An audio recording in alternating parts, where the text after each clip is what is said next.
A good way of putting it is the first process in thinking, but then sometimes thinking takes over from there. Feeling is unexpressed response which is not colored by judgment. Okay? For example, let's say you talk of you walk into a store and you like some particular item there. Right? First feeling is you want it. Then there is logic that happens: can afford, can't afford, too expensive, where do I keep it? Right? There is this whole logical context that comes in. And then thirdly, there is emotion which comes in saying, I'm feeling so bad that I can't afford it. Or why is it so overpriced? That there is a sense of irritation or anger about it. Right? So that there are different kinds of internal mechanisms happening at the same time. Whereas feeling was the very first instant response, which was in all likelihood very honest.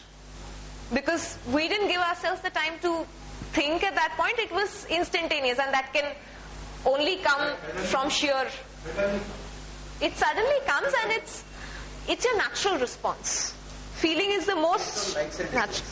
Based on likes and dislikes, and to some degree it may be based on your background as well, but then it is the most natural response that can come. It is what we may even to some degree call intuition or gut feel.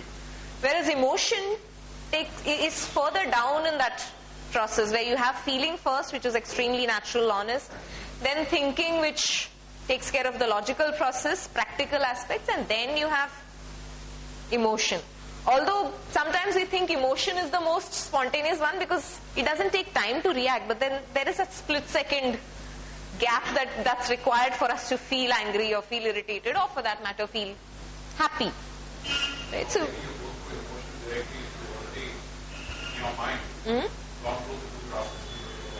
yes, we may not be aware of it. Yes. Yes. Feeling. That's true.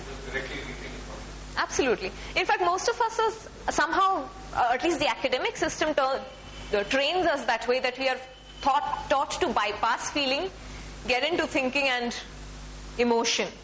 Because at a practical level, apparently thinking is considered to be a more productive process, and emotion, of course, is considered to be an expression of whatever is the feeling or whatever is the internal response. But then feeling is always the first response. And when we're talking of this head to heart movement, the heart space is about feeling, it's not about emotion.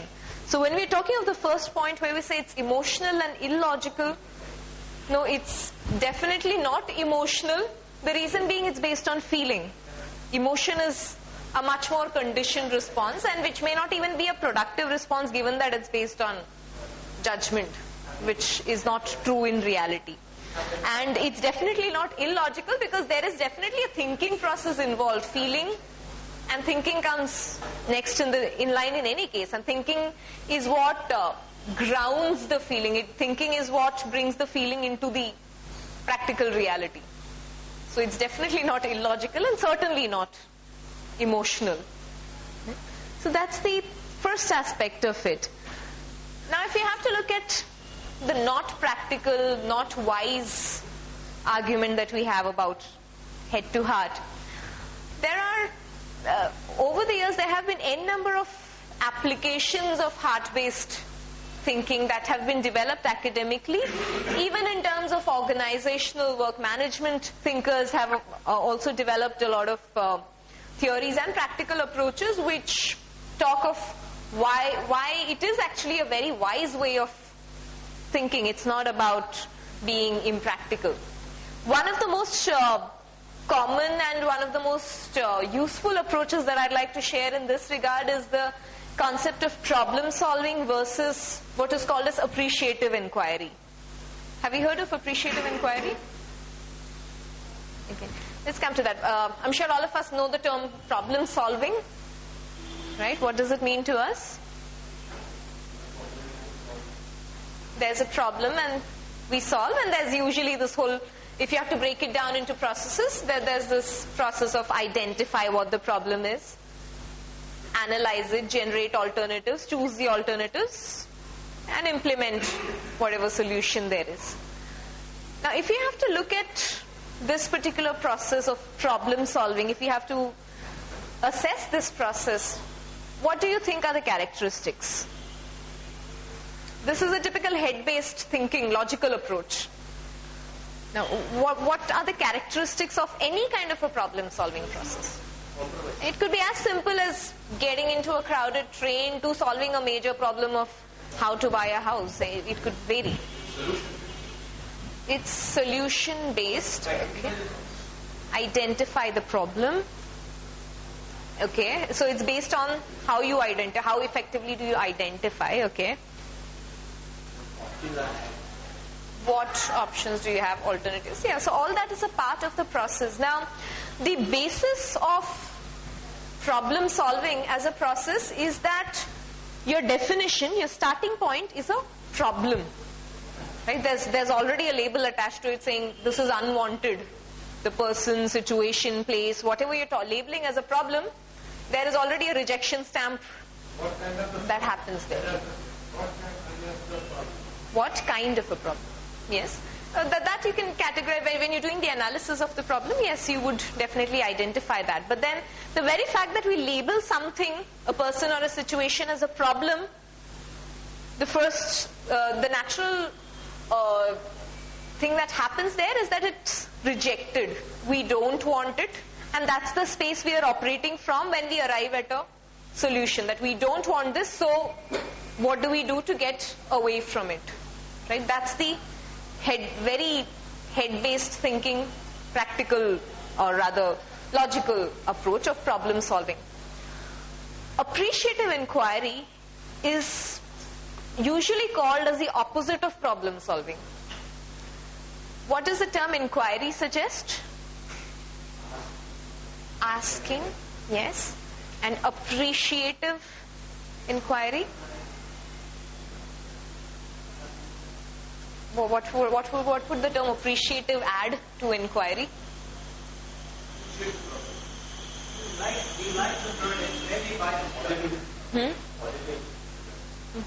Well, not necessarily positive in the sense of appreciation is not necessarily about praising, but when you say appreciative inquiry, the process, the base is slightly different from problem solving, and that completely changes the approach. Because what happens with appreciative inquiry is the definition phase is not about labeling something or identifying something as a problem.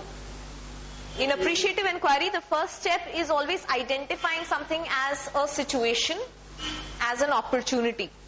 And the moment you do that, everything else in the process changes. Because let's say, for example, a child doesn't like to eat vegetables. Okay? Normally you would classify it as a problem. Child doesn't eat. It's one kind of it's a motivation therapy, it's a management theory, it has a lot of applications. A lot of governments use it for solving social issues. In fact, Nepal government has been very actively using appreciative inquiry as a process instead of problem solving. A lot of so-called third world countries have been getting into this process.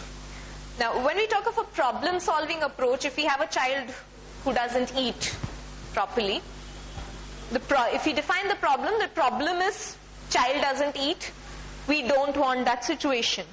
So what sort of an alternative would we look at? Why doesn't he eat? Yes, you analyze it. From when? Then what sort of alternatives would we generate after doing all the analysis? When we have a problem that child doesn't eat. What does he like to eat? What does he like? Okay. And? We are supposed to eat in front of the child. We eat. Okay. So we become a role model and we eat. We are not supposed to ask him or request him or force him. We are supposed to eat in front of the child. Okay. So role modeling is one approach. Yeah. What food does he like? Okay. Naturally, what does he tend to eat? Okay. If he likes and dislikes differs. whatever you grab, but they should go the way of it. Okay.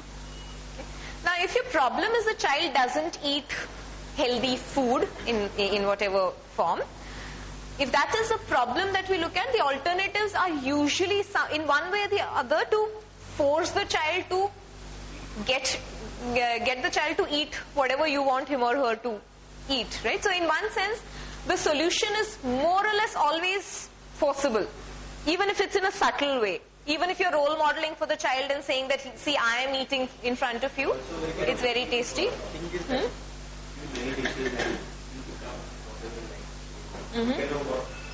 Yeah. Give him alternatives and let him figure out. First 8 years are only by observation that the child learns. And actual motivation is limited up to only 21 years. After that, we cannot. Well, I would slightly disagree there in the sense it's old school of psychology. We normally talk in terms, there is a lot of unlearning which is possible. It's just that normally we are conditioned not to unlearn. We have a set mindset after that. Yeah, the learning is natural. Yeah, that's natural, sure. Now, when we're talking of a problem-solving approach, usually the solution tends to be force-fed in whatever way. Because we want to reject a particular situation, so we do anything to push away that situation. What appreciative inquiry does in terms of the basis of the approach is you define an opportunity there. Instead of rejecting the situation, define an opportunity. Now here, we have an opportunity to feed the child healthy food.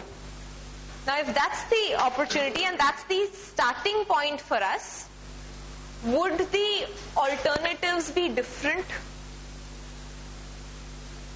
If we have an opportunity to feed a child nice, healthy food, would the alternatives become slightly different?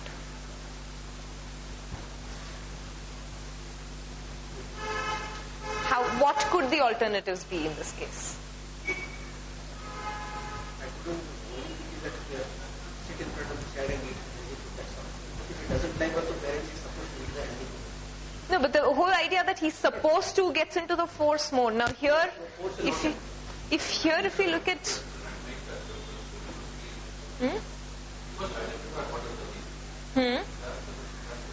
Right. Yes. Yes.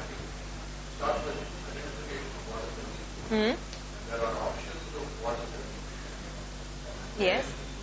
Experiment which of the healthy various healthy food Right.